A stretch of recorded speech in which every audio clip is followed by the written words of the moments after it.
Tungsten Power PDF has an advanced set of editing capabilities, just like you find in a word processing application.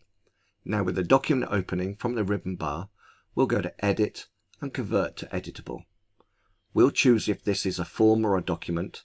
In this case it's a document, and we'll convert for advanced editing.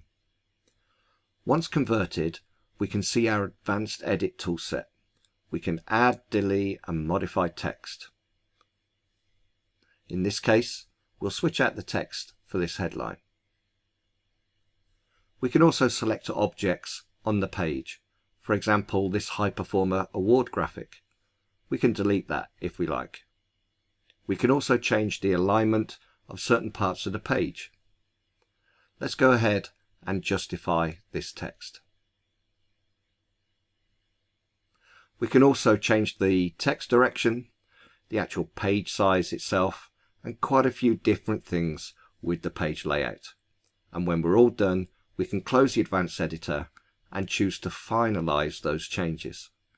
Power PDF converts a document back into a regular PDF, and we're all done. If you're interested in learning more about Power PDF and its capabilities, we offer both free to access online learning as well as a wealth of technical videos on the Tungsten Demo Center.